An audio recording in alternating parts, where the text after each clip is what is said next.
ಪೂಜ್ಯ ಶ್ರೀ ಸಿದ್ದೇಶ್ವರ ಸ್ವಾಮಿಗಳ ರಚಿತವಾದ ಶ್ರೀ ಸಿದ್ಧಾಂತ ಶಿಖಾಮಣಿಯ ವಿಚಾರಗಳನ್ನು ನನಗೆ ಅರ್ಥೈಸಿಕೊಡ್ಬೇಕಂತ ಹೇಳಿ ಅವರಲ್ಲಿ ಹೇಳಿದ್ದಾರೆ.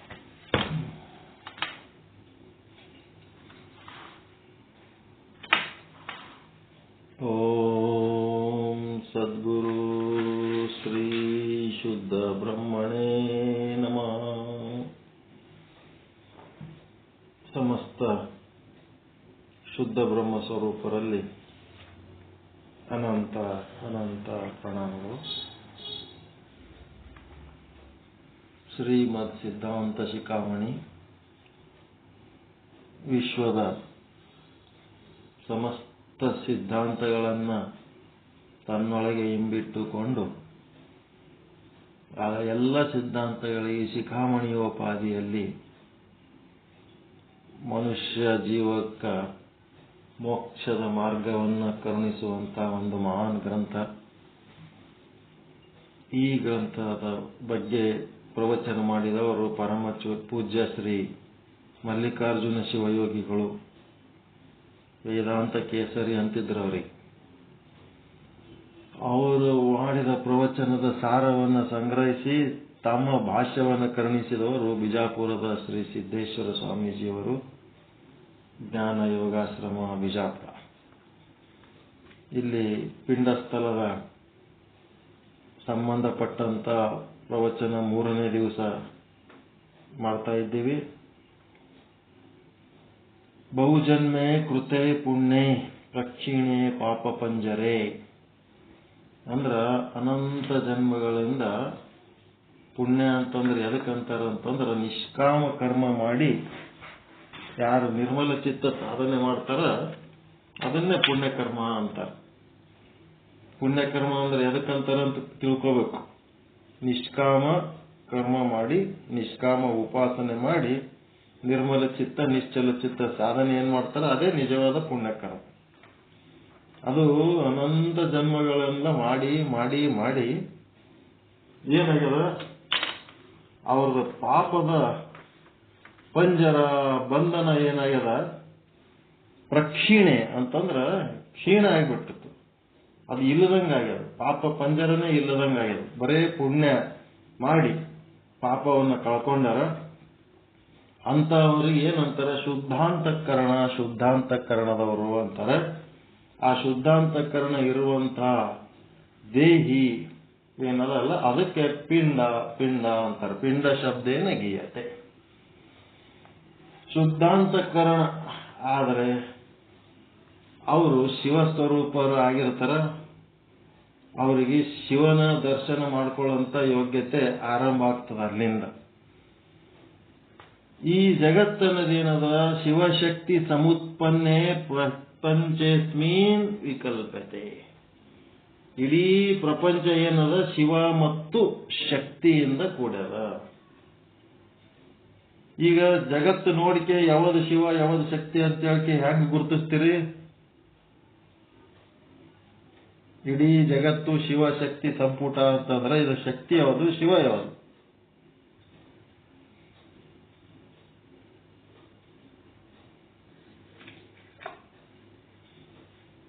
ಶಿವ ಅಂತಂದ್ರೆ ಈ ಜಗತ್ತಿನ ಒಂದು ಚೈತನ್ಯ ಕೊಟ್ಟಂತಾನೆ ಶಿವನ ಸ್ವರೂಪ.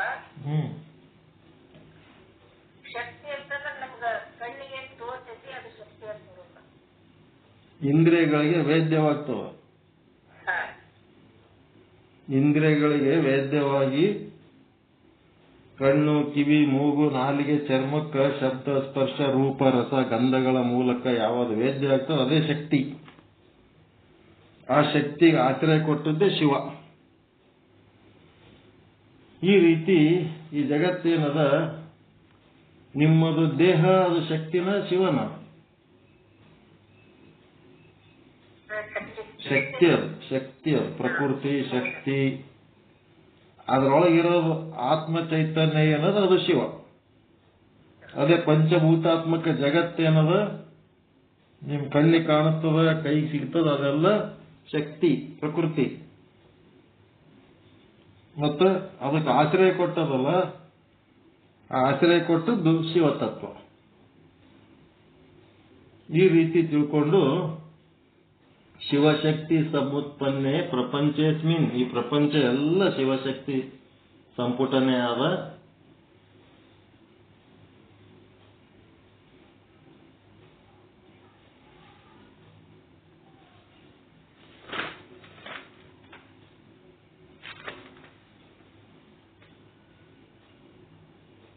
ಪ್ರಪಂಚೇಸ್ಮಿನ್, ಅಸ್ಮಿನ್ ಪ್ರಪಂಚ ಅಂದ್ರೆ ಈ ಜಗತ್ತಿನಲ್ಲಿ ಏನಾಗ್ತದಪ್ಪ ಅಂತಂದ್ರೆ ಪುಣ್ಯಾಧಿಕ ಕ್ಷೀಣ ಪಾಪ ಶುದ್ಧಾತ್ಮ ಪಿಂಡ ನಾಮಕ. ಈ ಶಿವಶಕ್ತಿಯಿಂದಾದ ಈ ಪ್ರಪಂಚದಲ್ಲಿ ಅಧಿಕ ಪುಣ್ಯವುಳ್ಳವನು, ದುರಿತ ಪಾಪಗಳನ್ನು ನಷ್ಟ ಮಾಡಿಕೊಂಡವನು, ಶುದ್ಧಾತ್ಮ, ವಿಮಲ ಅಂತಃಕರಣ, ಪಿಂಡ ನಾಮಕ ಅಂಥೇಳಿ ಅವನಿಗೆ ಹೆಸರು ಬರ್ತದ. ಇದು ಆಯಿತು ಅಂತಂದ್ರ ಮುಂದಿನ ಶ್ಲೋಕ ಏನ್ ಹೇಳ್ತಾರ? ಪಿಂಡ ಅಂದ್ರು ಒಂದೇ, ಶುದ್ಧ ಅಂತಃಕರಣ ಅಂದ್ರು ಒಂದೇ, ಪುಣ್ಯಾತ್ಮ ಅಂದ್ರು ಒಂದೇ, ವಿಮಲಾಂತಃಕರಣ ಅಂದ್ರು ಒಂದೇ, ನಿಷ್ಪಾಪಿ ಅನಘ. ಅನಘ ಅಂತ ಕೇಳಿರಲ್ಲ ಹೆಸರು?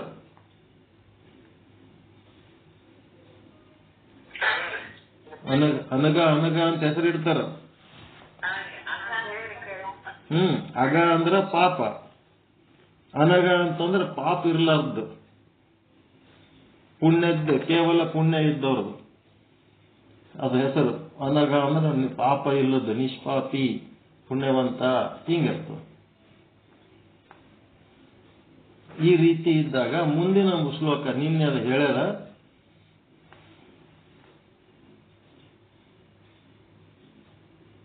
ಏಕ ಏವ ಶಿವ ಸಾಕ್ಷಾತ್ ಚಿದಾನಂದಮಯೋ ವಿಭು ನಿರ್ವಿಕಲ್ಪೋ ನಿರಾಕಾರೋ ನಿರ್ಗುಣೋ ನಿಷ್ಪ್ರಪಂಚಕ. ಇಲ್ಲೇನಾಗ್ತದ?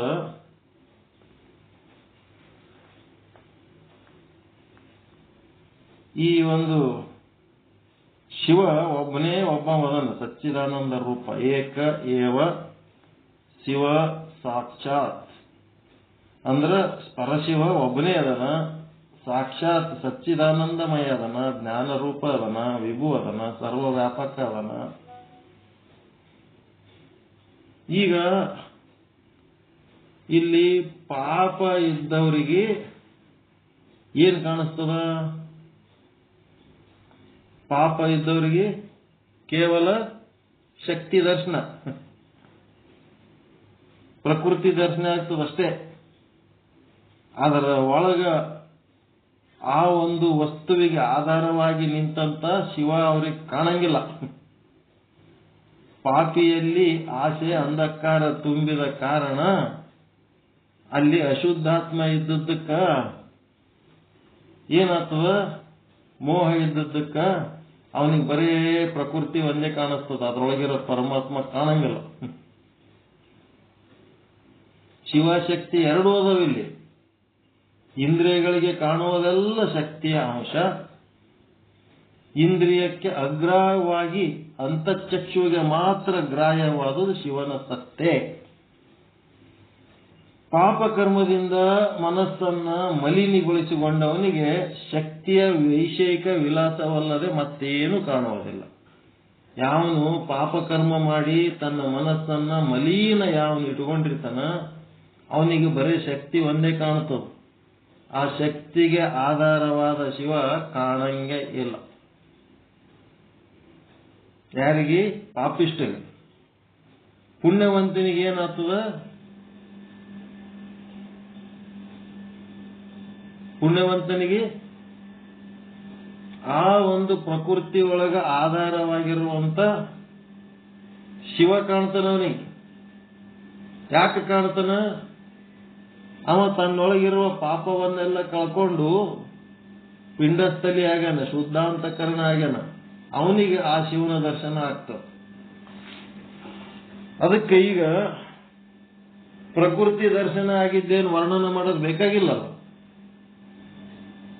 ಕಣ್ಣೆದುರಿಗೆ ಅದ ಪಂಚಭೂತಾತ್ಮಗಳು, 84 ಲಕ್ಷ ಜೀವರಾಶಿಗಳು, ಮತ್ತೇನದ ಎಲ್ಲ ಹೊನ್ನು ಹೆಣ್ಣು ಮಣ್ಣು ಏನೇನದಾವ ಎಲ್ಲ ಕಣ್ಣೆದರದು. ಅದು ವರ್ಣನೆ ಮಾಡೋದು ಬೇಕಾಗಿಲ್ಲ, ಎಲ್ಲರ ಕಣ್ಣಿಗೆ ಕಾಣಿಸ್ತದ. ಆದ್ರೆ ಅದಕ್ಕೆ ಆಧಾರವಾಗಿರುವಂತ ಪರಮಾತ್ಮನ ದರ್ಶನ ಮಾಡ್ಕೋಬೇಕಾದ್ರೆ ಶುದ್ಧಾಂತಕರಣನಾಗಿ ಪಿಂಡ ಅನ್ನೋ ಶಬ್ದಕ್ಕೆ ಅವನು ಅರ್ಥ ಆಗಬೇಕು, ನಿರ್ಮಲ ಅಂತಃಕರಣ ಆಗಬೇಕು. ಅವನಿಗೆ ಕಣ್ಣಿಗೆ ಏನ್ ಕಾಣ್ತದ ಅಂತಂದ್ರ ಆ ಪ್ರತಿಯೊಂದು ಅಣುರೇಣು ತೃಣಕಾಷ್ಟಗಳಲ್ಲಿ ತುಂಬಿರುವಂತ ಪರಮಾತ್ಮ ಕಾಣ್ತಾನ. ಅವನಿಗೆ ಪರಮಾತ್ಮ ಕಂಡಾಗ ಆ ಪರಮಾತ್ಮನ ವರ್ಣನೆ ಅವನಿಗೆ ಏನ್ ಕಾಣಿಸ್ತದ, ಆ ಪರಮಾತ್ಮನ ವರ್ಣನೆ ಈ ಶ್ಲೋಕದಾಗದ. ಏಕ ಏವ ಶಿವ ಸಾಕ್ಷಾತ್ ಚಿದಾನಂದಮಯೋ ವಿಭು ನಿರ್ವಿಕಲ್ಪೋ ನಿರಾಕಾರೋ ನಿರ್ಗುಣೋ ನಿಷ್ಪ್ರಪಂಚ. ಇವೆಲ್ಲ ಹೆಸರುಗಳದಾವ. ಅದಕ್ಕೆ ಒಂದೊಂದೇ ಹೆಸರು ಬರ್ಕೋಬೇಕು. ಏನು? ಪರಶಿವನ ಸುಂದರ ವರ್ಣನೆ ಇರುವಂತ ಒಂದು ಶ್ಲೋಕ ಇದು. ಮನುಷ್ಯ ಜನ್ಮ ಬಂದ ಮೇಲೆ ಅವನ ಕರ್ತವ್ಯ ಏನದ ಅಂತಂದ್ರ ಪರಮಾತ್ಮನ ವರ್ಣನೆ ಮಾಡುವುದೇ ಅವನ ಕರ್ತವ್ಯ.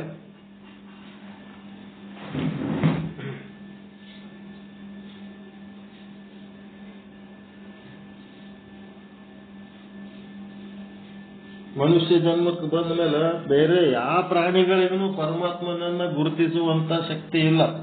ಮನುಷ್ಯನಿಗೆ ಮಾತ್ರ ಪರಮಾತ್ಮನನ್ನ ಗುರುತಿಸುವ ಶಕ್ತಿ ಅದ.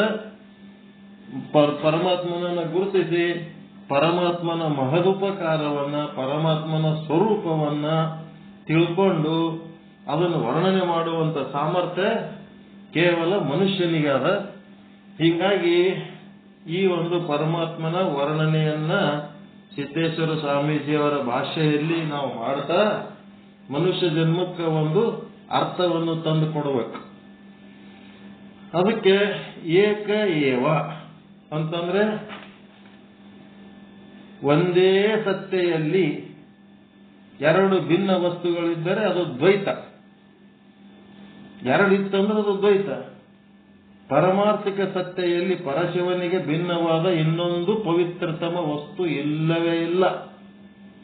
ಪರಮಾತ್ಮ ಒಬ್ಬನೇ ಅದನೋ, ಅವನಷ್ಟು ಪವಿತ್ರವಾದಂತ ವಸ್ತು ಆ ಪರಶಿವನಲ್ಲಿ ಇಲ್ಲ, ಜಗತ್ತಿನಲ್ಲೂ ಇಲ್ಲ. ಪರಶಿವ ಒಬ್ಬನೇ ಒಬ್ಬ ಅದನ ಪವಿತ್ರವಾದ ವಸ್ತು ಅದನ ಏಕ ಏವ. ಶಿವ ಶಾಂತಂ ಪರಮಾರ್ಥಿಕ ಅದ್ವಿತೀಯಂ. ಅವನ್ ಹೆಂಗದನಪ್ಪ ಅಂತಂದ್ರ ನಿಮ್ಗತ್ಲೆ ಒದರಾಡಿ ಗಲಾಟೆ ಮಾಡ್ತಾನೆ. ಏನ್ ಪರಮಾತ್ಮ ಎಲ್ಲರಿ ಅಂದರೆ ಶಾಂತದ. ನಾವು ಶಾಂತ ಅಂತಂದ್ರೆ ಪರಮಾತ್ಮನ ಹೆಸರು. ಅವ ಶಿವ ಹೆಂಗದ? ಶಾಂತದ. ಮತ್ತವ ಹೆಂಗದನ? ಪರಮಾರ್ಥಿಕ ಅದನ. ಪರಮಾರ್ಥಿಕ ಅಂತಂದ್ರ ವ್ಯಾವಹಾರಿಕದೊಳಗೆ ಮೀರದನ ಪರಮಾರ್ಥಿಕ. ಹೆಂಗ್ ಅನ್ಕೋತೀರಿ? ಪರಮಾರ್ಥಿಕ ಅಂತ ಹೆಂಗ್ ವರ್ಣನೆ ಮಾಡ್ತೀರಿ? ಸಚ್ಚಿತ್ತಾನಂದ ನಿತ್ಯ ಪರಿಪೂರ್ಣ. ಪಾರಮಾರ್ಥಿಕ ಸತ್ಯ ಅಂತಂದ್ರ 4 ಸತ್ಯಗಳು. ಒಂದನೇ ಸತ್ಯ ಏನು? ಕ್ಷುದ್ರ ಸತ್ಯ. ಒಂದನೇ ಸತ್ಯ ಕ್ಷುದ್ರ ಸತ್ಯ. ಅದು ಎಂಥದಂತಂದ್ರ ಮೊಲದ ಕೋಡು ಬಂಜೆಯ ಮಗ ಎಂದೂ ಇಲ್ಲ. ಎಂದೂ ಇಲ್ಲದಂಥದ್ದು ನಾವು ಕಲ್ಪಿಸಿಕೊಂಡು ಏನ್ ಮಾತಾಡ್ತೀವಲ್ಲ, ಅದು ಕ್ಷುದ್ರ ಸತ್ಯ. ಬಂಜೆಯ ಮಗ ಎಲ್ಲರೂ ಇರ್ಲಕ್ ಸಾಧ್ಯ ಅದೇನು ಇಲ್ಲ. ಆದ್ರೂ ಬಂಜೆಯ ಮಗ ಅನ್ನೋಂಥದ್ದೊಂದು ಕಲ್ಪನೆ ಅದಿಲ್ಲ ನಮ್ಮಲ್ಲಿ. ಅದು ಕ್ಷುದ್ರ ಸತ್ಯ. ಪೂರ್ತಿ ಕೆಳಕ್ಕೆ ಇಲ್ಲದ್ದು, ಎಂದೂ ಇಲ್ಲದ್ದು, ಎಲ್ಲೂ ಇಲ್ಲದ್ದು.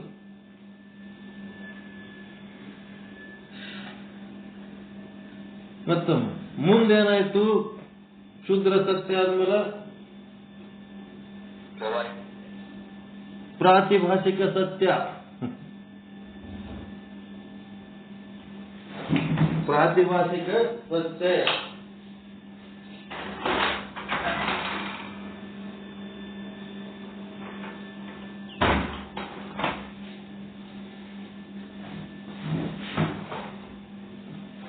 ಪ್ರಾತಿಭಾಷಿಕ ಅಂದ್ರೆ ಸ್ವಪ್ನದ ವಸ್ತುಗಳು. ಆ ವಸ್ತುಗಳೇನದವ? ಬರೀ ತೋರಿಕೆಯಲ್ಲಿ ಅದಾವ, ಇರುವಿಕೆಯಲ್ಲಿ ಇಲ್ಲ. ಬರೀ ತೋರಿಕೆಯಲ್ಲಿ ಅದಾವ. ಸ್ವಪ್ನ ತೋರಿಕೆಯಲ್ಲದ. ರಾತ್ರಿ ಬೆಳತನ ಸಾವುಕಾರಾಗಿ ಜಗ್ಗಿ ರೊಕ್ಕ ಎಣಿಸಿರ್ತೀರಿ, ಹಾಸಿಗೆ ಮಕ್ಕೊಂಡಿರ್ತೀರಿ, ಕನಸು ಬಿದ್ದಿರ್ತದ, ಜಗ್ಗಿ ರೊಕ್ಕ ಎಣಿಸಿರ್ತೀರಿ, ಮುಂಜಾನೆ ಎದ್ದು ಹಾಸಿಗೆ ಝಾಡಿಸಿದ್ರೆ ₹1 ಸಿಗಲ್ಲ ನಿಮಗೆ. ಅದೇನದ ಪ್ರಾತಿಭಾಷಿಕ ಸತ್ಯ, ಕೇವಲ ತೋರಿಕೆಯಲ್ಲಿ ಇದ್ದು ಇರುವಿಕೆಯಲ್ಲಿ ಇಲ್ಲ.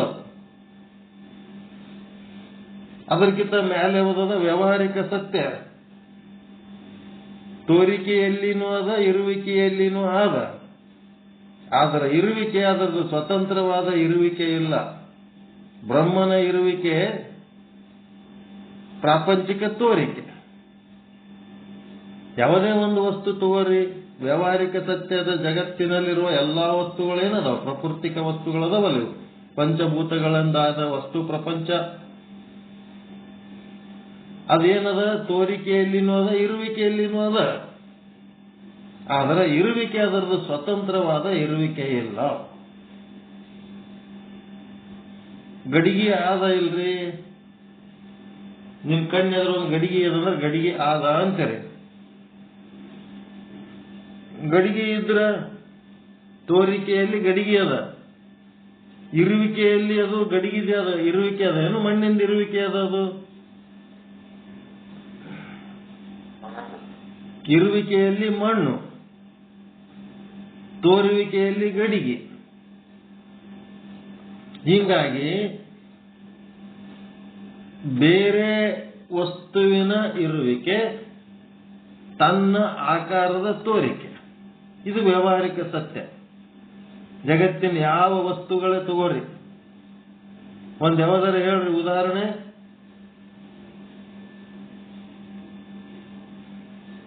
ಯಾವ್ದಾರ ಒಂದು ವಸ್ತು ತಗೋರಿ, ಕೈಯಾಗಿ ಹಿಡ್ಕೋಬೇಕು. ಪೆನ್ ಅದ. ಈಗ ಪೆನ್ ಅದ, ಆ ಪೆನ್ ಏನದಲ್ಲ, ಪೆನ್ ತೋರಿಕೆಯಲ್ಲಿ ಅದ, ಇರುವಿಕೆಯಲ್ಲಿ ಪೆನ್ ಇಲ್ಲ. ಇರುವಿಕೆಯಲ್ಲಿ ಅದು ಪೃಥ್ವಿ ಅದ, ಪೃಥ್ವಿ ಮಣ್ಣಿನಿಂದಾಗಿ ಅದು.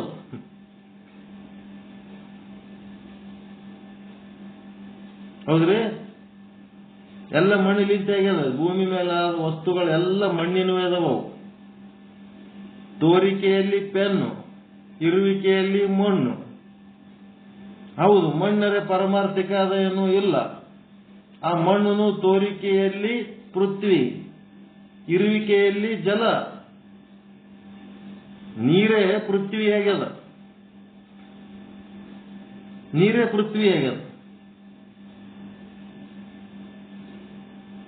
ಮತ್ತೆ ನೀರೇ ಸ್ವತಂತ್ರದ ಏನು? ತೋರಿಕೆಯಲ್ಲಿ ಜಲ, ಇರುವಿಕೆಯಲ್ಲಿ ಅಗ್ನಿ. ಮತ್ತು ಅಗ್ನಿಯರ ಸ್ವತಂತ್ರದೇನು? ತೋರುವಿಕೆಯಲ್ಲಿ ಅಗ್ನಿ, ಇರುವಿಕೆಯಲ್ಲಿ ವಾಯು. ವಾಯುವರ ಸ್ವತಂತ್ರದೇನು? ಇರುವಿಕೆ, ತೋರಿಕೆಯಲ್ಲಿ ವಾಯು, ಇರುವಿಕೆಯಲ್ಲಿ ಆಕಾಶ. ಆಕಾಶರ ಸ್ವತಂತ್ರದೇನು? ತೋರಿಕೆಯಲ್ಲಿ ಆಕಾಶ, ಇರುವಿಕೆಯಲ್ಲಿ ಮಾಯೆ, ಅಜ್ಞಾನ. ಮತ್ತದು ಅಜ್ಞಾನ, ಪ್ರಕೃತಿ, ಮಾಯ ಅದವರೇ ಸ್ವತಂತ್ರದ ಏನು? ತೋರಿಕೆಯಲ್ಲಿ ಅಜ್ಞಾನ, ಇರುವಿಕೆಯಲ್ಲಿ ಬ್ರಹ್ಮ.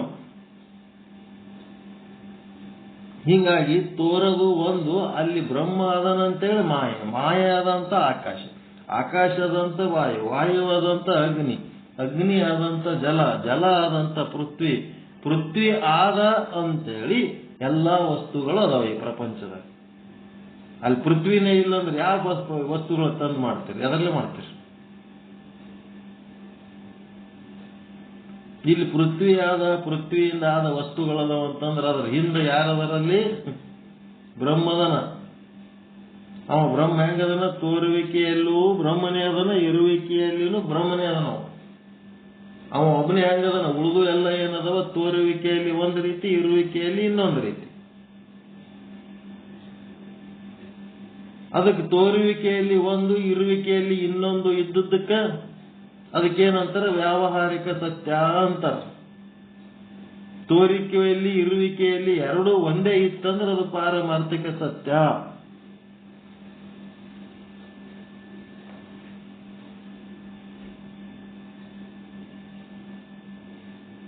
ಹೌದಾ ಇಲ್ಲ? ತೋರುವಿಕೆಯಲ್ಲಿ ಇರುವಿಕೆಯಲ್ಲಿ ಎರಡರಲ್ಲೂ ಬ್ರಹ್ಮ. ಅವ ತೋರಿಕೆಯಲ್ಲಿ ಮತ್ತೆ ಬೇರೆ ರೀತಿ ಇಲ್ಲ. ಅವ ಬ್ರಹ್ಮನ ರೀತಿನೇ ತೋರಿಕೆ ಅದ, ಇರುವಿಕೆನು ಬ್ರಹ್ಮನೇ ಅದಾನ. ಅದಕ್ಕೆ ಪಾರಮಾರ್ಥಿಕ ಸತ್ಯ ಅಂತಾರ. ಅದಕ್ಕೆ ಪಾರಮಾರ್ಥಿಕ ಹಾಗೂ ಏಕೈಕ ಸತ್ಯ, ಒಂದೇ ಸತ್ಯ. ಅಲ್ಲಿ ಏನದ, ಸಜಾತೀಯ ವಿಜಾತೀಯ ಸ್ವಗತ ಭೇದಗಳು ಅವನಲ್ಲಿ ಇಲ್ಲ. ಸಜಾತಿ ಭೇದಗಳಂದ್ರೇನು, ವಿಜಾತಿ ಭೇದಗಳಂದ್ರೇನು, ಸ್ವಗತ ಭೇದ ಅಂದ್ರೇನು? ಈಗ ಸ್ವಗತ ಭೇದ ಅಂತಂದ್ರ ನಿಮ್ಮ ಶರೀರ ಅದ ಅಲ್ಲ, ಆ ಶರೀರದೊಳಗ 2 ಕೈ ಅದಾವ. ಒಂದು ಕೈಗೆ ಏನಂತೀರಿ? ಬಲಗೈ ಅಂತೀರಿ, ಇನ್ನೊಂದಕ್ಕೆ ಎಡಗೈ ಅಂತೀರಿ. ನಿಮ್ಮ ಶರೀರದೊಳಗಿನ ಕೈಗಳಿಗೆ ಎಡಗೈ ಬಲಗೈ, ಎಡಗಣ್ಣು ಬಲಗಣ್ಣ, ಎಡಗಾಲು ಬಲಗಾಲು ಹಿಂಗೆಲ್ಲ ಅಂತೀರಿ. ಆ ಪರಮಾತ್ಮನಲ್ಲಿ ಇಂಥ ಅವಯವಗಳೇ ಇಲ್ಲ. ಅವನ ಬಲ್ಲಿ ನಿರವಯವ ಅದನವ. ಹಿಂಗಾಗಿ ಎಡಗೈನೂ ಇಲ್ಲ ಬಲಗೈನೂ ಇಲ್ಲ. ಅದಕ್ಕೆ ಅವನೊಳಗ ಸ್ವಗತ ಭೇದ ಅನ್ನೋದಿಲ್ಲ. ಅವನೊಳಗ ಸ್ವಗತ ಭೇದ ಅನ್ನೋದಿಲ್ಲ.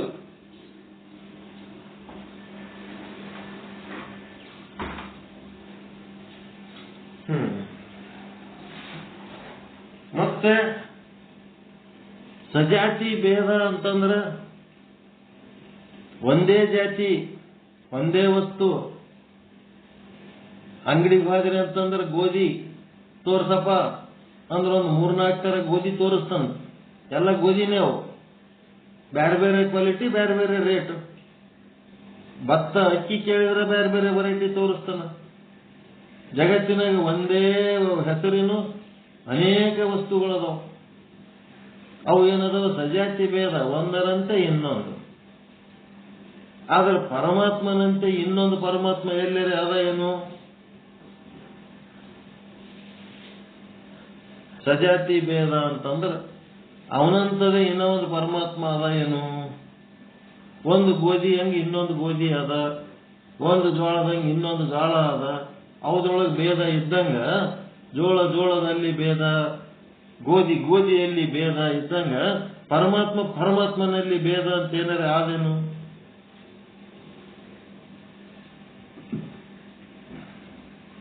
ಅಂತ ಭೇದ ಇರ್ಬೇಕಾದ್ರೆ ಇನ್ನೊಂದು ಪರಮಾತ್ಮ ಇರ್ಬೇಕಾ ಬೇಡ? ಒಬ್ಬನೇ ಪರಮಾತ್ಮ ಅದ. ಒಬ್ಬನೇ ಪರಮಾತ್ಮ ಇದ್ದದಕ್ಕೆ ಅಲ್ಲಿ ಸಜಾತಿ ಭೇದ ಇಲ್ಲ. ಮತ್ತು ವಿಜಾತಿ ಭೇದ ಏನಾರೆ ಆದೇನು? ಎಮ್ಮಿಗೆ, ಆಕಳಿಗೆ ಅಥವಾ ಹುಲಿಗೆ, ಕರಡಿಗೆ ಬೇರೆ ಬೇರೆ ಜಾತಿಗಳ ಭೇದ ಹೆಂಗದಲ್ಲ, 84 ಲಕ್ಷ ಜೀವರಾಶಿಗಳ ಭೇದ ಹೆಂಗದಲ್ಲ, ಹಾಂಗ ಪರಮಾತ್ಮನಲ್ಲಿ ವಿಜಾತಿ ಭೇದಗಳು ಏನದಾವೇನು? ಅವನೊಳಗ ಸಜಾತಿ ಭೇದ ಅವನಂತೆ ಅವನು ಇಲ್ಲ, ಬ್ಯಾರೆ ಅಂತವೇನಾರೆ ಅವನೊಳಗ ಅವನು ಇಲ್ಲ. ಅಖಂಡದನು, ಅವನೇ ಅದನು, ಅಖಂಡದನು. ಅವನ ಬಳಿ ಸಜಾತಿ ಭೇದನೂ ಇಲ್ಲ, ವಿಜಾತಿ ಭೇದನೂ ಇಲ್ಲ, ಸ್ವಗತ ಭೇದನೂ ಇಲ್ಲ. ಹಿಂಗಾಗಿ ಅವ ಏಕಂ ಏವಂ ಪಾರಮಾರ್ಥಿಕವಾಗ್ಯದನ. ಮತ್ತೆ ಹೆಂಗದನ? ಶಾಂತದನ. ಜೀವ ಶಿವನಾಗುವುದು ಅಂತಂದ್ರೆ ಪರಮಾತ್ಮ ಹೆಂಗದನ ಅಂತ ತಿಳ್ಕೊಂಡು ಪರಮಾತ್ಮ ನಂಗೆ ಇರೋದಕ್ಕೆ ಪ್ರಯತ್ನ ಮಾಡಿದ್ರೆ ಜೀವ ಶಿವನಾಗುವುದು. ಪರಮಾತ್ಮ ಹೆಂಗದನಂತೆ ನಮಗೆ ಲಕ್ಷಣ ಗೊತ್ತಿದ್ದಿದ್ದಿಲ್ಲ ಅಂತಂದ್ರೆ ಜೀವ ಶಿವ ಹೆಂಗಾಗ್ತಾನ? ಹೌದಲ್ರಿ? ಅವನಂಗ ಆಗ್ಬೇಕು, ಶಿವ ಆಗ್ಬೇಕಂತಂದ್ರೆ ಶಿವನ ಲಕ್ಷಣಗಳು ಗೊತ್ತಿರ್ಬೇಕಾ ಬೇಡ? ಒಡ ಒದರ್ಕೋದ್, ಬಾಯಿ ಬಡ್ಕೋ, ಜಗಳ ಮಾಡ್ಕೋ, ಶಿವ ತಿನ್ನೋರು ಹೆಂಗತ್ತಾನ? ಶಾಂತ ಇರ್ಬೇಕು. ಏನ್ ಬೆಕ್ಕದಾಗಲಕ್ಕ ಶಾಂತ ಇರ್ಬೇಕು. ಸುಖ ಉರಿ ಬರಲಿ, ಸಿರಿ ಬರಲಿ, ಏನ್ ಬೆಕ್ಕದಲ್ಲಿ ಅವ ಶಾಂತ ಇರೋದು ಕಲಿಬೇಕು, ಶಿವ ಆಗ್ಬೇಕು. ಮತ್ತೇನಂತನ, ಶಿವ ಸಾಕ್ಷಾತ್ ಅಂತ ಇದರದೇ ಶ್ಲೋಕದ ಇನ್ನೊಂದು ಏಕ ಏವ, ಒಬ್ಬನೇ ಅದನ ಶಿವ ಸಾಕ್ಷಾತ್. ಏನಂಗಂದ್ರ ಯತ್ ಸಾಕ್ಷಾತ್ ಅಪರೋಕ್ಷಾತ್ ಬ್ರಹ್ಮ. ಈಗ ಪರಮಾತ್ಮ ಅಪರೋಕ್ಷದನೋ ಪರೋಕ್ಷದನೋ ಅಂತ ಕೇಳ್ತಾರೆ.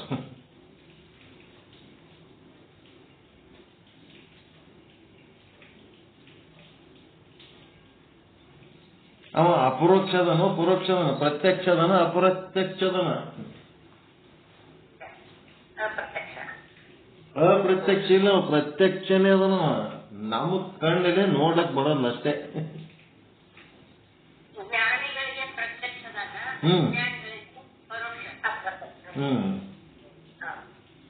ಜ್ಞಾನಿಗಳು ತಾವು ಬ್ರಹ್ಮ ಸ್ವರೂಪ ಇದ್ದದ್ದಕ್ಕ ಅವ್ರ ಕಣ್ಣಿಗೆ ಕಂಡಿದ್ದೆಲ್ಲ ಬ್ರಹ್ಮನೇ ಕಾಣ್ತದೆ. To know the God we have to become the God. ನಾವು ದೇವರಾಗಿ ಜಗತ್ತನ್ನ ನೋಡ್ದೇವಂದ್ರೆ ಇಡೀ ಜಗತ್ತೆಲ್ಲ ದೇವರಾಗಿ ಕಾಣ್ತದೆ. ನಾವು ದೆವ್ವ ಆಗಿ ಇಡೀ ಜಗತ್ತನ್ನ ನೋಡ್ದೇವಂದ್ರೆ ಜಗತ್ತ ದೆವ್ವ ಕಣ್ಣಂಗೆ ಕಾಣ್ತದೆ.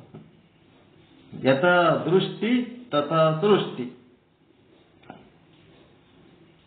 ಹೀಗಾಗಿ ಅವನೇನು ಪರಮಾತ್ಮ ಸಾಕ್ಷಾತ್ ಪ್ರತ್ಯಕ್ಷ ಅದನ. ಇದು ನಿರ್ಣಯ ಆಗ್ಬೇಕು ನಿಮಗೆ. ಪ್ರತ್ಯಕ್ಷ ಪರಮಾತ್ಮನನ್ನ ನೋಡೋದು ಕಲಿಬೇಕು. ಈಗ ವರ್ತಮಾನದಲ್ಲಿ ನಿಮ್ಮ ಕಣ್ಣೆದುರಿಗೆ ಏನ್ ಕಾಣ್ತದ ಅದೆಲ್ಲ ಶಿವಸ್ವರೂಪನೇ ಅದ. ಅದರೊಳಗೆ ನಾವೇನ್ ಮಾಡೀವಿ, ಅಜ್ಞಾನದ ದೃಷ್ಟಿಯಿಂದ ನಾಮ ರೂಪ ಕ್ರಿಯೆಗಳನ್ನ ಕಲ್ಪಿಸಿದ್ದಕ್ಕ ಅಲ್ಲಿ ಶಿವ ಕಾಣ್ತಾ ಇಲ್ಲ. ಪ್ರತಿಯೊಂದು ವ್ಯಕ್ತಿನೂ ಆ ಶಿವನ ಸ್ವರೂಪನೇ. ಪ್ರತಿಯೊಂದು ಕಾಲ, ಕ್ಷಣ, ದೇಶ ಎಲ್ಲನೂ ಆ ಶಿವ ಸ್ವರೂಪನೇ ಆದ. ಅವುಗಳಲ್ಲಿ ನಾಮರೂಪ ಭೇದಗಳನ್ನು ಮಾಡಿದ ಕಾರಣ, ಅಜ್ಞಾನದ ದೃಷ್ಟಿಯ ಕಾರಣ ಅಲ್ಲಿ ಶಿವ ಕಾಣ್ತಾ ಇಲ್ಲ. ಎಲ್ಲನೂ ಶಿವನೇ ಅದ. ಬಂಗಾರದ ಅಂಗಡಿಗೆ ಹೋದ್ರೆ ಎಲ್ಲ ಆಭರಣಗಳು ಹೆಂಗ ಬಂಗಾರದವೇ ಇರ್ತಾವೋ ಹಂಗ ಅಲ್ಲಿ ಶಿವನೇ ಅದನ್ನು. ಬಯಲು ಕೂಡ ಶಿವನೇ, ಪಂಚಮಹಾಭೂತಗಳು ಕೂಡ ಶಿವನೇ, 84 ಲಕ್ಷ ಜೀವರಾಶಿಗಳು ಕೂಡ ಶಿವನೇ. ಶಿವನನ್ನು ಹೊರತುಪಡಿಸಿ ಏನೇನೂ ಇಲ್ಲ. ಅದಕ್ಕವ ಸಾಕ್ಷಾತ್. ಅದಕ್ಕೆ ಏನು ನೋಡಿದರೂ ಸಹಿತ ಏನ್ ಕಾಣಿಸ್ಬೇಕು ನಿಮ್ಗೆ? ಶಿವನೇ ಕಾಣಬೇಕು. ಶಿವನ ಕಂಡ್ರೆ ಖುಷಿ ಆಗ್ತದೆ, ದುಃಖ ಆಗ್ತದ್ರಿ?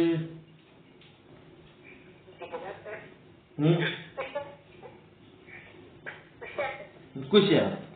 ಹಂಗ ನೀವು ಏನರೇ ನೋಡಿದಿರಿ ಅಂತಂದ್ರ ಆ ಶಿವನನ್ನು ನೋಡಿದ್ರೆ ಎಷ್ಟು ಖುಷಿ ಆಗ್ತದ ಹಂಗೆ ಖುಷಿ ಪಡೋದು ಕಲಿಬೇಕು. ಶಿವನನ್ನೇ ನೋಡ್ಲಕತ್ತೀನಿ ನಾನು ಅಂತ, ಶಿವನನ್ನೇ ನೋಡ್ಲಕತ್ತೀನಿ ಅಂತ ಶಿವಮಯ ದೃಷ್ಟಿಯಿಂದ ಶಿವನನ್ನೇ ನೋಡಿದ್ರೆ ಖುಷಿ ಆಗ್ತದೆ. ಅದನ್ನ ಬಿಟ್ಟು ಅವ ಗಣಮಗ ಅದನ, ಹೆಣ್ಮಗಳದಳ, ಬ್ರಾಹ್ಮಣ, ಕ್ಷತ್ರಿಯ, ವೈಶ್ಯ, ಶೂದ್ರ, ಬ್ರಹ್ಮಚಾರಿ, ಗೃಹಸ್ಥ, ವಾನಪ್ರಸ್ಥ, ಸನ್ಯಾಸಿ, ಭಾರತ ದೇಶದವನು, ಪಾಕಿಸ್ತಾನದವನು, ಬಡವ, ಶ್ರೀಮಂತ, ಪಂಡಿತ, ಪಾಮರ, ಬಾಲಕ, ಯುವಕ, ಮುದುಕ, ಎಷ್ಟು ತರ ಭೇದ ಭಾವಗಳು. ಈ ರೀತಿ ಭೇದ ಭಾವ ಇದ್ರೆ ಅದು ಶಿವಮಯ ದೃಷ್ಟಿ ಅಲ್ಲ. ಬೇಕಾದ ಎಲ್ಲಾ ಭೇದ ವಸ್ತುಗಳು ಬೇಕಾದಿದ್ರಲ್ಲಿ ಅವೆಲ್ಲ ತೋರಿಕೆಯಲ್ಲಿ ಮಾತ್ರ ಭೇದಗಳು, ಇರುವಿಕೆಯಲ್ಲಿ ಅವೆಲ್ಲ ಶಿವನ ಸ್ವರೂಪಗಳೇ ಆಗ್ಯಾವ. ಹೀಗಾಗಿ ನಾವು ಏನ್ ನೋಡ್ತೀವಿ ಅದು ಶಿವ ಅಂತೆ ನೋಡ್ಬೇಕು. ಮತ್ತ ನಿಮ್ ಕಿವಿ ಒಳಗೆ ಏನು ಶಬ್ದ ಬಂದು ಬೀಳಕತ್ತದ ಅದೆಲ್ಲ ಶಿವನ ಶಬ್ದ ಅಂತೆ ಕೇಳಬೇಕು. ಅದು ಬೈಗುಳವಾದರೂ ಇರ್ಬೋದು, ಅದು ಹೊಗಳಿಕೆ ಆದರೂ ಇರ್ಬೋದು, ಏನೆಲ್ಲ ಅದು ಶಿವನ ಶಬ್ದ ಅಂತೆ ಕೇಳಬೇಕು. ನಿಮ್ಮ ಸ್ಪರ್ಶಕ್ಕೆ ಏನು ಸಿಗ್ತಾವ ಅವೆಲ್ಲ ಶಿವನ ಸ್ಪರ್ಶ ಅಂತ ತಿಳ್ಕೋಬೇಕು. ಎಲ್ಲದ್ರೊಳಗೂ ಶಿವ ಇದ್ದಾನಂತಂದ್ಮೇಲೆ ನಾವು ಸ್ಪರ್ಶಿಸುವ ವಸ್ತುಗಳು ಶಿವನುವೆ. ಮತ್ತೆ ನಿಮ್ಮ ಮೂಗಿಗೆ ಏನು ಗಂಧ ಬಂದು ಬಡಿತದ ಅದೆಲ್ಲ ಶಿವನ ಗಂಧ ಅಂತ ತಿಳ್ಕೋಬೇಕು. ನಾಲಿಗೆ ಏನು ರುಚಿ ಅಂದ್ರೆ ಅದೆಲ್ಲ ಶಿವನ ರುಚಿ ಅಂತ ತಿಳ್ಕೋಬೇಕು. ಶಿವನನ್ನ ನೆನೆಸಿ ನೆನೆಸಿ ನೆನೆಸಿ ಇದು ನಂದೇನಲ್ಲಪ್ಪ ಇದೆಲ್ಲ ನಿಂದು ಅನ್ನಂತಂಗೆ ಬರ್ಬೇಕಲ್ಲ.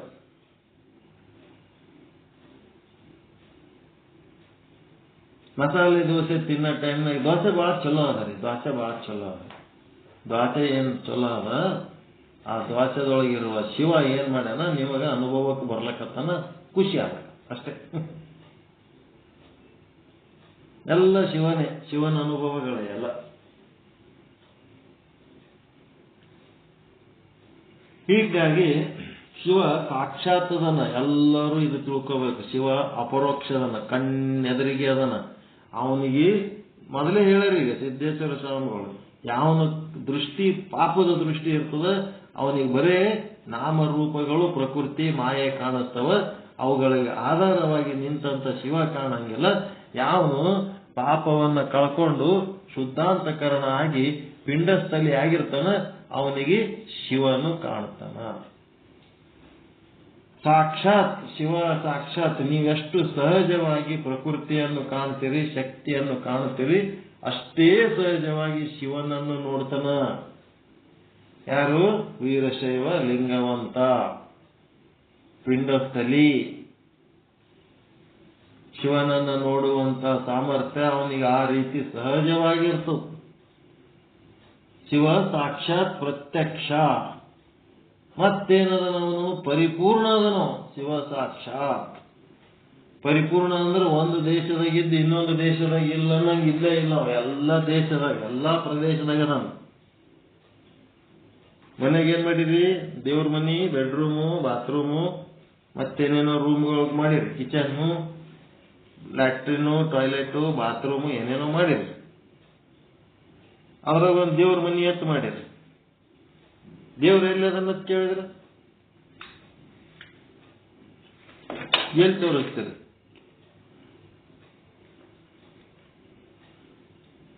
ನಿಮ್ಮ ಮನೆಗೆ ದೇವ್ರ ಎಲ್ಲಿ ಅದನ್ನಪ್ಪ ಅಂತ ಕೇಳಿದ್ರೆ ಎಲ್ಲಿ ತೋರಿಸ್ತೀರಿ? ಜಗಲಿ ಮೇಲೆ ತೋರಿಸ್ತೀರಿ. ಮತ್ತ ದೇವ್ರ ಇದ್ರಾಗಿಲ್ಲ, ಹಾಲ್ನಾಗ ಇಲ್ಲ.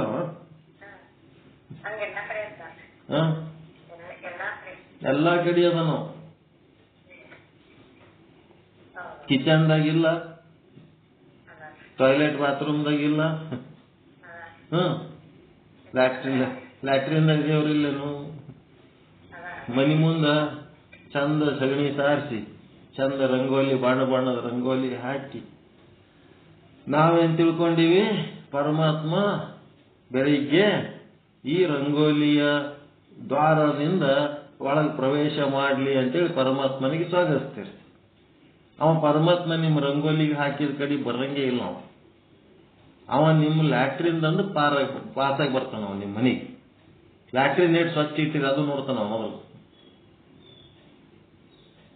ಈ ರಂಗೋಲಿ ಬಲ್ಲಿ ಅವನಿಗೆ ಎಷ್ಟು ಸ್ವಚ್ಛತೆ ಬೇಕೋ ಲ್ಯಾಟ್ರಿನ್ದಾಗೂ ಅಷ್ಟೇ ಸ್ವಚ್ಛತೆ ಬೇಕು ಅವನಿಗೆ.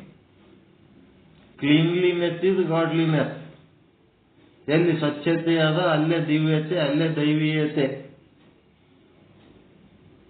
ದೇವ್ರ ಮನಿನೇ ಇತ್ತು ಅಂದ್ರೆ ಅಲ್ಲಿ ಸ್ವಚ್ಛ ಇದ್ದಿದ್ದಿಲ್ಲ ಅಂತಂದ್ರೆ ಅದು ಟಾಯ್ಲೆಟ್ ಇದ್ದಂಗೆ. ಅದು ಎಲ್ಲಿ ಹೊಲಸಿರ್ತದ ಟಾಯ್ಲೆಟೇ, ಎಲ್ಲಿ ಸ್ವಚ್ಛ ಇರ್ತದ ಅದೆಲ್ಲ ದೇವ್ರ ಮನಿನೇ.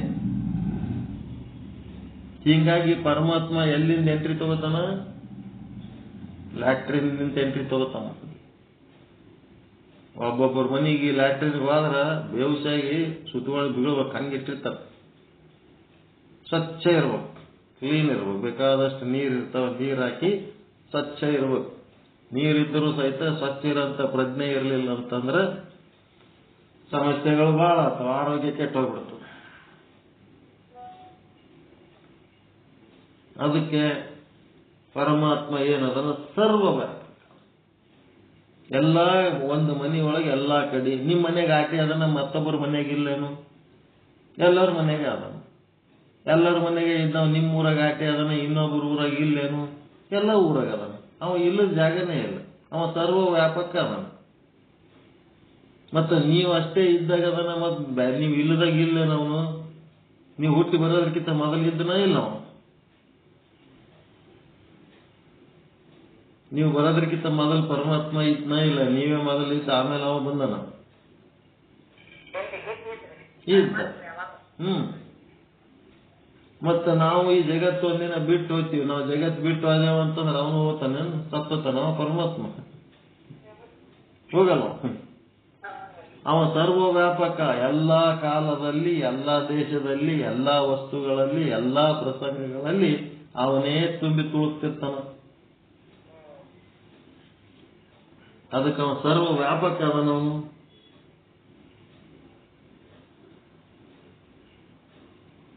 ಮತ್ತೆ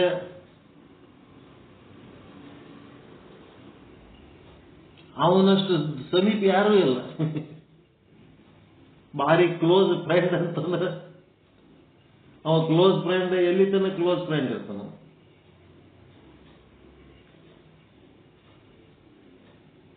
ಏನಿಬ್ರು ಬಗ್ಲಕ್ ಕುಂದಿರ್ಬೋದು, ಬಹಳ ಅದ. ಒಬ್ಬರು ಹೃದಯಗೆ ಒಬ್ಬರು ಹೊಕ್ಕೋದಕ್ಕೆ ಬರ್ತದೇನ್ರಿ? ಎಷ್ಟು ಕ್ಲೋಸ್ ಇದ್ರು ಅಷ್ಟೇ ಬಗ್ಲಕ್ ಕೂಡ್ಬೋದು ಅಷ್ಟೇ. ಆದ್ರೆ ಒಬ್ಬರು ಹೃದಯದೊಳಗೆ ಇನ್ನೊಬ್ಬರು ಹೊಕ್ಕೊಳಕ್ ಬರಂಗಿಲ್ಲ. ಅವ ಪರಮಾತ್ಮ ಏನದನ ನಿಮ್ಮ ಅಂತಃಕರಣದ ಒಳಗೆ ನೆಲೆಸನ. ಅವನಟ ಕ್ಲೋಸ್ ಯಾರೂ ಇಲ್ಲವೇ ಇಲ್ಲ. ಅಂತ ಕ್ಲೋಸ್ ಫ್ರೆಂಡ್ ಅವ ಪರಮಾತ್ಮ, ಭಾರಿ ಆಪ್ತ.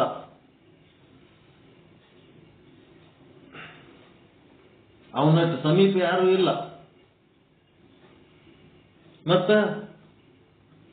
ಎಷ್ಟು ದೂರ ನೋಡಿದ್ರು ಅವನು ದೂರನು ಅಷ್ಟೇ ದೂರದನು, ದೂರಕ್ಕಿಂತ ದೂರ, ಸಮೀಪಕ್ಕಿಂತ ಸಮೀಪ.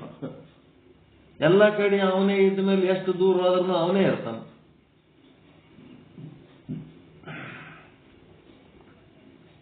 ಎಲ್ಲಾದ್ರೂ ಅವನೇ ಇರ್ತಾನಲ್ರಿ. ಅವನಟ್ಟು ದೂರನೂ ಯಾರೂ ಇಲ್ಲ, ಅವನಟ್ಟು ಸಮೀಪನೂ ಯಾರೂ ಇಲ್ಲ. ಶಿವನು ಸಾಕ್ಷಾತ್ ಪ್ರತ್ಯಕ್ಷ ಪರಿಪೂರ್ಣನಾದ ಆ ದೇವನು, ಅವನ ರೂಪವೇ ಆದ ಜೀವಾತ್ಮನಿಗೆ ಅವನು ದೂರನೂ ಅಲ್ಲ, ಸಮೀಪನೂ ಅಲ್ಲ, ಕೇವಲ ಪ್ರತ್ಯಕ್ಷ, ಸಾಕ್ಷಾತ್ ಅಭಿನ್ನ. ಹೆಂಗದನ ಪ್ರತ್ಯಕ್ಷ ಅಂತಂದ್ರ, ಶಿವ ಎಲ್ಲಿ ಅದನ ಅಂತೇಳಿ ಹುಡುಕಿದ್ರೆ ಆ ಜೀವ ತಾನೇ ಶಿವ ಸ್ವರೂಪ ಅದನು. ತಾನೇ ಶಿವ ಸ್ವರೂಪ ಆಗಿ ಏನ್ ಮಾಡ್ಲಕತ್ತಾನ? ಶಿವನನ್ನು ಹುಡುಕ್ಲಕತ್ತಾನ. ಎಂದು ಸಿಗಬೇಕು?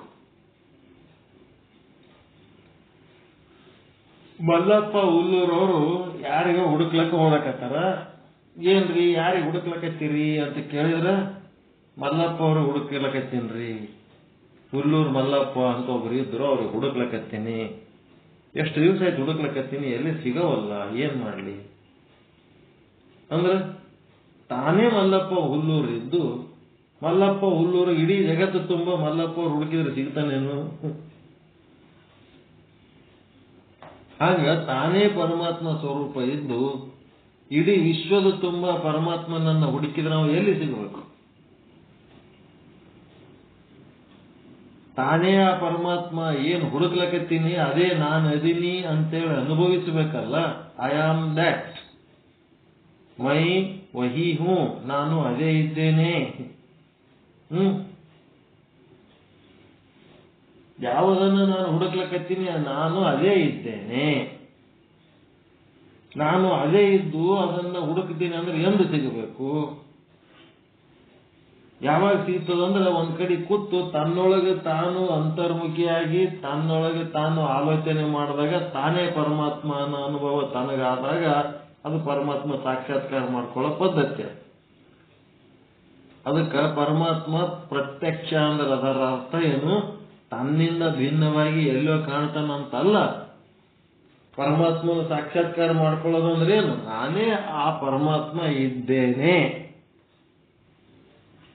ಎಲ್ಲ ಅಣು ರೇಣು ತೃಣ ಕಾಷ್ಟಗಳಲ್ಲಿ ತುಂಬಿದಂತ ಪರಮಾತ್ಮ ನಿಮ್ಮ 3.5 ಮೊಳ ಶರೀರದಾಗ ಇರಂಗಿಲ್ಲ. ಅವನು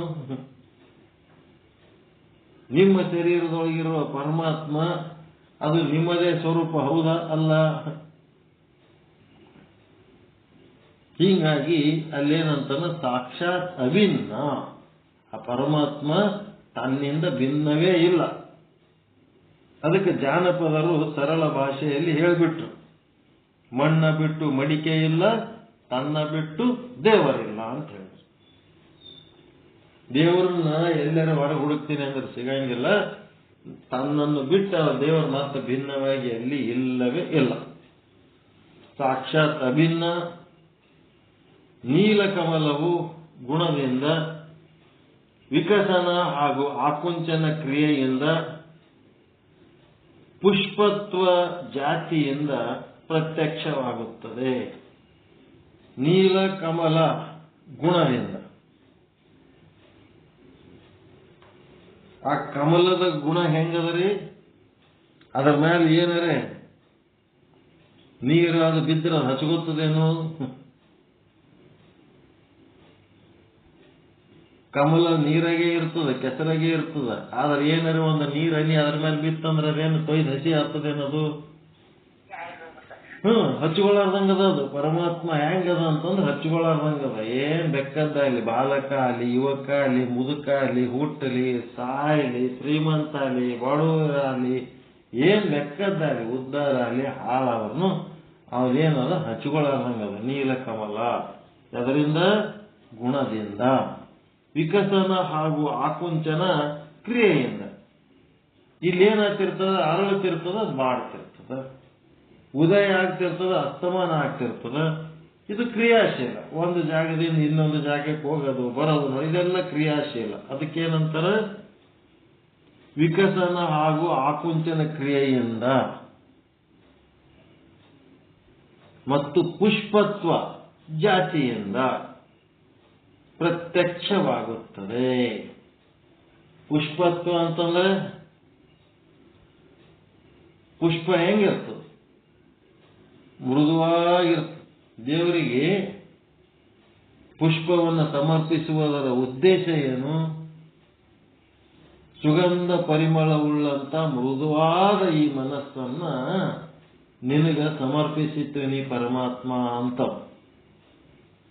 ಪುಷ್ಪತ್ವ, ಪುಷ್ಪ ದೇವರಿಗೆ ಸಮರ್ಪಿಸುವುದು ಮನಸ್ಸಿನ ಸಮರ್ಪಣೆ, ಶುದ್ಧ ಮನಸ್ಸನ್ನು ಸಮರ್ಪಿಸಿದಾಗ. ಹಣ್ಣು ದೇವರಿಗೆ ನೈವೇದ್ಯ ಮಾಡ್ತಿರಲ್ಲ, ಅದು ಏನಪ್ಪ ಅಂತಂದ್ರೆ ಹೃದಯ. ನಿಮ್ದು ಹೃದಯದ ಅಟ್ಯಾಚ್ಮೆಂಟ್ಸ್ ಏನದವಲ್ಲ, ಅವೆಲ್ಲ ಈ ಲೌಕಿಕ ಅಟ್ಯಾಚ್ಮೆಂಟ್ ಬಿಟ್ಟು ಪಾರಮಾರ್ಥಿಕ ಪರಮಾತ್ಮನ ಅಟ್ಯಾಚ್ಮೆಂಟ್ನಾಗ ಹೋಗ್ಬೇಕು. ಪರಮಾತ್ಮನ ಅಟ್ಯಾಚ್ಮೆಂಟ್ನಾಗ ಹೋಗ್ಬೇಕು. ಅದಕ್ಕೆ ಹಣ್ಣು ಕೊಡೋದು, ಡಜನ್ ಗಟ್ಲೆ ಹಣ್ಣ ತಂದು ಮುಂದಿಡೋದು, ನಮಸ್ಕಾರ ಮಾಡೋದು, ಒಂಚೂರು ಅಟ್ಯಾಚ್ಮೆಂಟ್ ಇಲ್ಲ. ಹೃದಯ ಕೊಡ್ಲಾರ್ದೆ ಹಣ್ಣು ಕೊಟ್ರ ಅಲ್ಲ. ಹಣ್ಣಿನ ಜೊತೆಗೆ ಹಣ್ಣು ಗುರುವಿಗೆ ಸಮರ್ಪಣೆ ಮಾಡ್ತೀವಿ, ಹಣ್ಣು ದೇವರಿಗೆ ಸಮರ್ಪಣೆ ಮಾಡ್ತೀವಿ ಅಂದ್ರೆ ನಮ್ಮ ಹೃದಯವನ್ನ ಆ ಪರಮಾತ್ಮಗೆ ಸಮರ್ಪಣೆ ಮಾಡ್ತೀವಿ. ಅಕ್ಕಮದೇವಿ ಹೇಳ್ತಾಳಲ್ಲ, ಸಾಯುವ ಕೆಡುವ ಗಂಡನ ಒಯ್ದು ಒಲೆಯೊಳಗಿಕ್ಕು ಅಂತಾಳೆ. ನಮ್ಮ ಅಟ್ಯಾಚ್ಮೆಂಟ್ ಎಂತವ? ಸಾಯವು ಕೆಡಂತ ಸಂಬಂಧಗಳಿಗೆ ಭಾರಿ ಇಟ್ಕೊಂಡಿವ್ ನಾವು. ಸಾಯದ ಕೆಡದ ಚನ್ನ ಮಲ್ಲಿಕಾರ್ಜುನ ಅವನೇ ನನ್ನ ಗಂಡ ಅಂತ. ಎಂಥವ್ರಿಗೆ ಅಟ್ಯಾಚ್ ಆಗ್ಬೇಕು? ಸಾಯದ ಕೆಡದ ಗಂಡನ ಸಂಗಟ ಅಂದ್ರೆ ಸಾಯದ ಕೆಡದ ಜೀವರುಗಳ ಸಂಗಟ ಅಟ್ಯಾಚ್ ಆಗ್ಬೇಕು.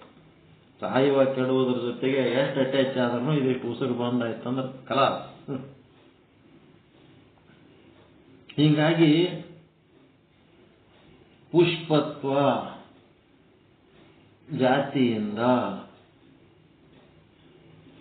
ಆಕುಂಚನ ಕ್ರಿಯೆಯಿಂದ ವಿಕಸನ, ಮತ್ತೆ ನೀಲಕಮಲ ಗುಣದಿಂದ, ಹೀಗಾಗಿ ಇದು ಪ್ರತ್ಯಕ್ಷವಾಗ್ತದ. ಶಿವನ ಪ್ರತ್ಯಕ್ಷ ಎಲ್ಲೆಲ್ಲಿ ಆಗ್ತದ ಅಂದ್ರೆ ಇಂಥದ್ರಾಗೆಲ್ಲ ಆಗ್ತದ. ಶಿವನು ಆ ರೀತಿ ಪ್ರತ್ಯಕ್ಷನಲ್ಲ. ಅವನು ಗುಣ ಕ್ರಿಯೆ ಜಾತಿಗಳಿಲ್ಲದೆ ಸ್ವರೂಪತಃ ಅಪರೋಕ್ಷ. ಅವನಿಗೆ ಗುಣನೂ ಇಲ್ಲ, ಕ್ರಿಯೆನೂ ಇಲ್ಲ, ಜಾತಿನೂ ಇಲ್ಲ. ಅವನೇನದನ? ಅಪರೋಕ್ಷ ಅದನ, ಸ್ವರೂಪತಃ ಅಪರೋಕ್ಷ.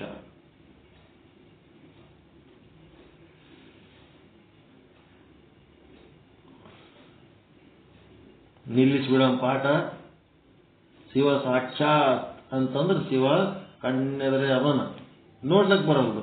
ಈಗ ಸೂರ್ಯ ಕಣ್ಣೆದ್ರೆ ಅದನ ಇಲ್ಲ.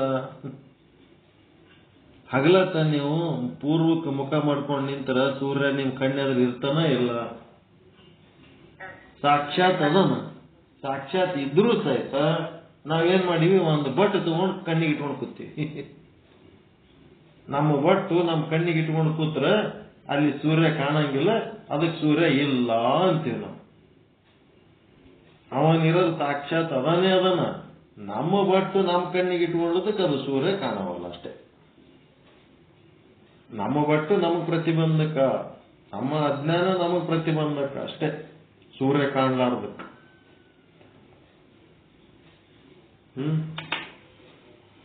ಮತ್ತ ಅವ ತನ್ನಿಂದ ಭಿನ್ನವಾಗಿ ಕಾಣಂಗಿಲ್ಲ. ಮಣ್ಣ ಬಿಟ್ಟು ಮಡಿಕೆ ಇಲ್ಲ, ತನ್ನ ಬಿಟ್ಟು ದೇವರ ಇಲ್ಲ ಅಂತ ಜಾನಪದರ ಹೆಂಗ್ ಹೇಳ್ತಾರ, ಅವ ಶಿವನ ಸಾಕ್ಷಾತ್ ಅಂದ್ರೆ ಹೆಂಗಂತ ತನ್ನ ಸ್ವರೂಪನೇ ಶಿವ ಅಂತ ತಿಳ್ಕೊಳ್ಳೋದು. ಅಹಂ ಬ್ರಹ್ಮಾಸ್ಮಿ ಶಿವೋಹಂ ಅಂತ ತಿಳ್ಕೊಳ್ಳೋದೇ ಶಿವ ಸಾಕ್ಷಾತ್. ಎಲ್ಲದರೊಳಗೂ ಇರೋಂಥ ಪರಮಾತ್ಮ ನಿಮ್ಮೊಳಗಿರಂಗಿಲ್ಲೇನು? ನಿಮ್ಮೊಳಗೂ ಅದನ. ಅವನೇ ಸಾಕ್ಷಾತ್, ನೀವೇ ಆ ಸಾಕ್ಷಾತ್ ಸ್ವರೂಪ, ನಾನೇ ಸಾಕ್ಷಾತ್ ಶಿವ ಸ್ವರೂಪ ಅನ್ನೋ ಧೈರ್ಯ ಬರ್ಬೇಕು ನಿಮಗೆ. ಕಲಿಬೇಕು. ಶಿವ ಸಾಕ್ಷಾತ್ ಅಂದ ಕೂಡಲೇ ಶಿವ ಯಾರು ಅಂದ್ರೆ ಶಿವೋಹಂ, ನಾನೇ ಶಿವ. ಮತ್ತೆ ಹೆಂಗೆ ಶಿವ ಸಾಕ್ಷಾತ್ ಅಂತಂದ್ರೆ ಎಲ್ಲೆಡೆ ಮರಿಗಿಲ್ಲ. ನೀವು ಆಡುವ ಮಾತು, ವಿಚಾರಿಸುವ ಆಲೋಚನೆ, ಮಾಡುವ ಕೆಲಸ ಎಲ್ಲದರೊಳಗೂ ಶಿವನೇ ತುಂಬಿ ತುಳುಕ್ತಾ ಇದ್ನಂತಂದ್ರೆ ಅದು ಶಿವ ಸಾಕ್ಷಾತ್. ನೆಕ್ಸ್ಟ್ ಏನು? ಚಿನ್ಮಯ ಅಂತ ಬರ್ತದ, ಅದು ನಾಳೆ ನೋಡೋಣ. 3ನೇ ಗುಣ. ಪರಮಾತ್ಮ ಶಾಂತದನ, ಪಾರಮಾರ್ಥಿಕವಾಗ್ಯದನ. ಅವನಲ್ಲಿ ಯಾವ ಭೇದಗಳಿಲ್ಲ, ಸುಗತ ಭೇದ ಇಲ್ಲ, ಸಜಾತಿ ಭೇದ ಇಲ್ಲ, ವಿಜಾತಿ ಭೇದ ಇಲ್ಲ, ಒಬ್ಬನೇ ಅದನ. ಈ ರೀತಿ ಪರಮಾತ್ಮನ ಗುಣಗಳ ವರ್ಣನೆ ಮಾಡ್ತಾ ಇದ್ದಾರೆ. 3ನೇ ಗುಣ ಚಿನ್ಮಯ ಅನ್ನೋದು ನಾಳೆ ನೋಡೋಣ ಅಂತ ಹೇಳುವ ಮೂಲಕ ಇವತ್ತಿನ ಈ ಪಾಠವನ್ನು ನಿಮ್ಮೆಲ್ಲರ ಪಾದಗಳಿಗೆ ಅರ್ಪಿಸ್ತಿದ್ದೇನೆ. ಎಲ್ಲರಿಗೂ ಒಳಿತಾಗಲಿ, ಎಲ್ಲರಿಗೂ ಶುಭವಾಗಲಿ. ಪರಮಾನಂದ ಪ್ರಾಪ್ತಿ ಭವ, ಸರ್ವ ದುಃಖ ನಿವೃತ್ತಿ ಭವ, ಇಷ್ಟಾರ್ಥ ಸಿದ್ಧಿರಸ್ತು, ಯಶಸ್ವಿ ಭವ, ಯಶಸ್ವಿ ಭವ. ಜೈ ಶುದ್ಧ ಬ್ರಹ್ಮ, ಜೈ ಜೈ ಶುದ್ಧ ಬ್ರಹ್ಮ. ಓಂ ಶಾಂತಿ ಶಾಂತಿ ಶಾಂತಿ. ಶರಣ ಶರಣ ಶರಣ.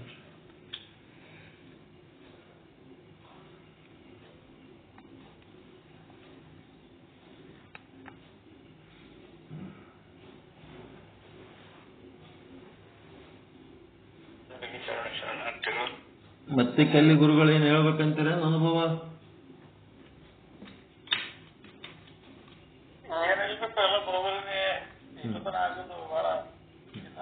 ಆಗೋದಕ್ಕಿಂತ ಮೇಲೋದರಿಲ್ಲ ಅಂತ ಏನಂದ್ರೆ ಅತ್ಯಂತ ಪರಿಪೂರ್ಣವಾದದನ್ನೇ ಹೇಳಿದಿರಿ ಇಷ್ಟು ತನಕ. ಬರಬಿಟ್ಟಿದ್ರಲ್ಲ ಜಲ್ದಿ ಬರುತ್ತೆ ಇಲ್ಲ. ಅದು ಸ್ವಲ್ಪ ಸತ್ಸಂಗಕ್ಕೆ ಸ್ವಲ್ಪ ಕಾರ್ಯಕ್ರಮ ಸ್ವಲ್ಪ ಬದಲಾವಣೆ ಇದ್ರೆ ಹಿಂಗಾಗಿ ಅಲ್ಲಿ ಎಂಗೇಜ್ ಆಗಿದ್ದೀವ್ರೆ. ಎಲ್ಲರಿಗೂ ಕ್ಷಮ ಮಾಡ್ಬೇಕು. ಅದೇ ನೀವು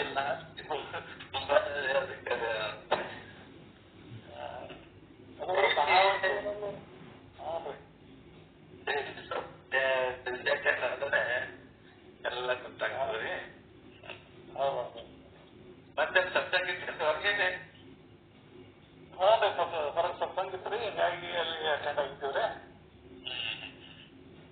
ಅಲ್ಲಿ ಸತ್ಸಂಗ ಆ ಕಡೆ ಹೋಗಿದ್ದೀವ್ರಿ.